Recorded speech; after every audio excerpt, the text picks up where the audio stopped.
Welcome back to Restoration Bible Study. Today we are covering Ecclesiastes chapters 5 through 8.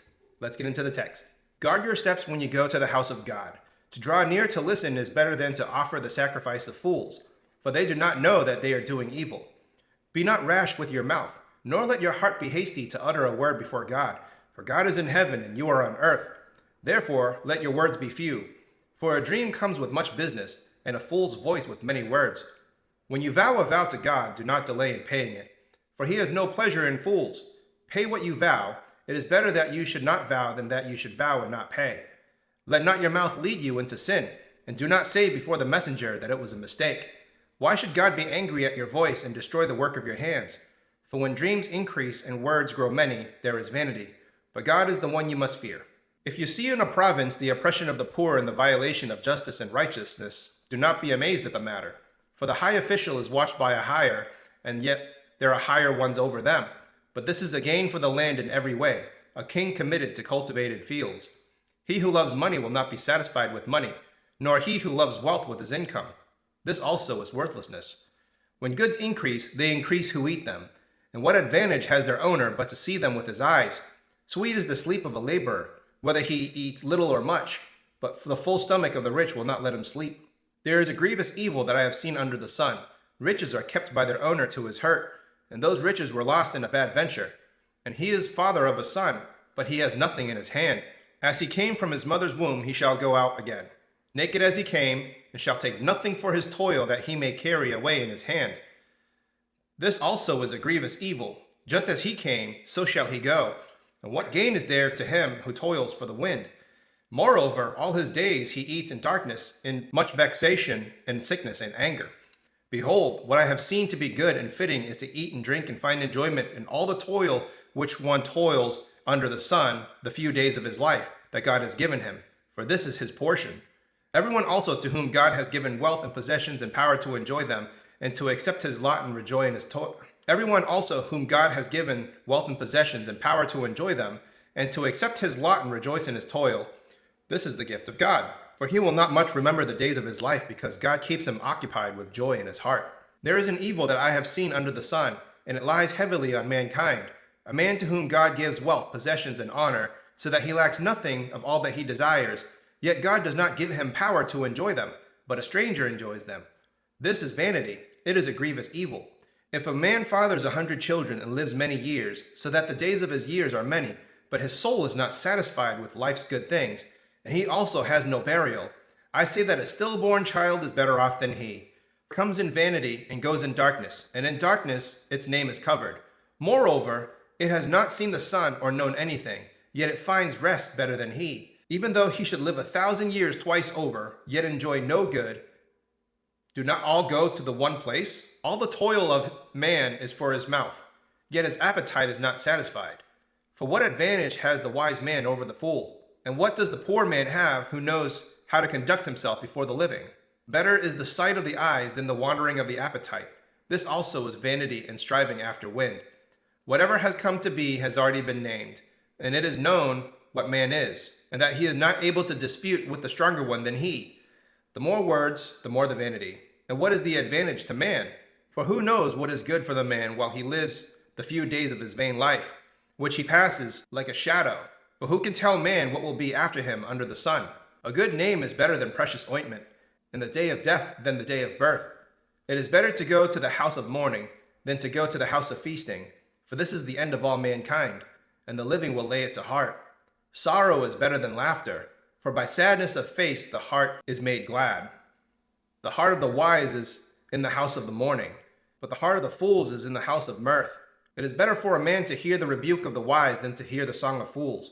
For as the crackling of the thorns under a pot, so is the laughter of the fools. This also is worthlessness. Surely the oppression drives the wise into madness, and a bribe corrupts the heart. Better is the end of a thing than its beginning, and the patient in spirit is better than the proud in spirit.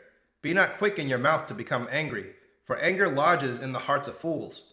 Say not, why were the former days better than these? For it is not from wisdom that you ask this. Wisdom is good with an inheritance, an advantage to those who see the sun. For the protection of wisdom is like the protection of money, and the advantage of knowledge is that wisdom preserves life of him who has it. Consider the work of God. Who can make straight what he has made crooked? In the day of prosperity be joyful. In the day of adversity consider. God has made one as well as the other, so that man may not find out anything that will be after him. In my vain life I have seen everything. There is a righteous man who perishes in his righteousness, and there is a wicked man who prolongs his life in his evil doing. Be not overly righteous, and do not make yourself too wise. Why should you destroy yourself? Be not overly wicked, neither be a fool. Why should you perish before your time? It is good that you should take hold of this, and from that withhold not your hand, for the one who fears God shall come out from both of them. Wisdom gives strength to the wise man more than 10 rulers who are in the city. Surely there is not a righteous man on earth who does good and never sins. Do not take to heart all the things that people say, lest you hear your servant cursing you. Your heart knows that many times you yourself have cursed others. All this I have tested by wisdom. I said, I will be wise, but it was far from me. That which has been is far off, and deep, very deep. Who can find it out?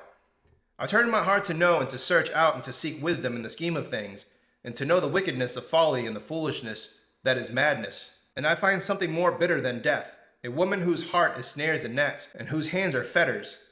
He who pleases God escapes her, but the sinner is taken by her.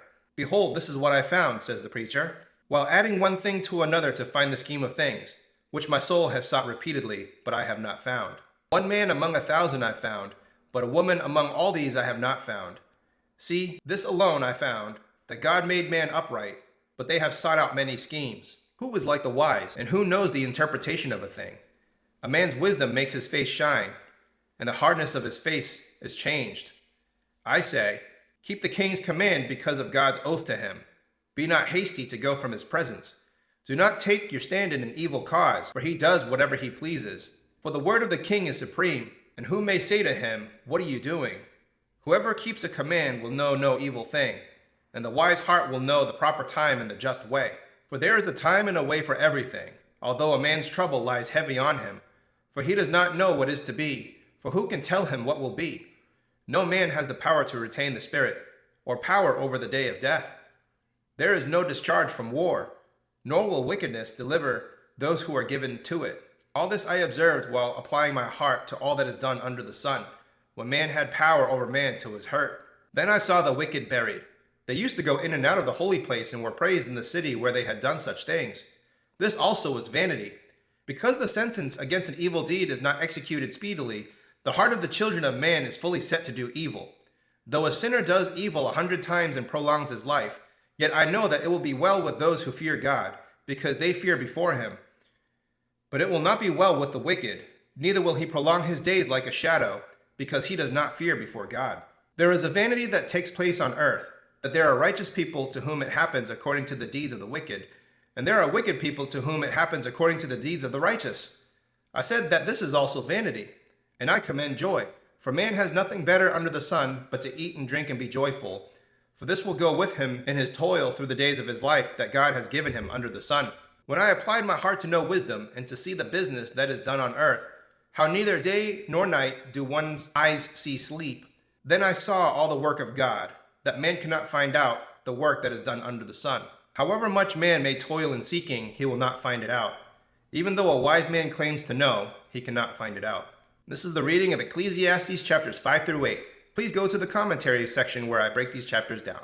Until then, please like, share, and subscribe, and I'll see you in the next video where I break down Ecclesiastes chapters 9 through 12.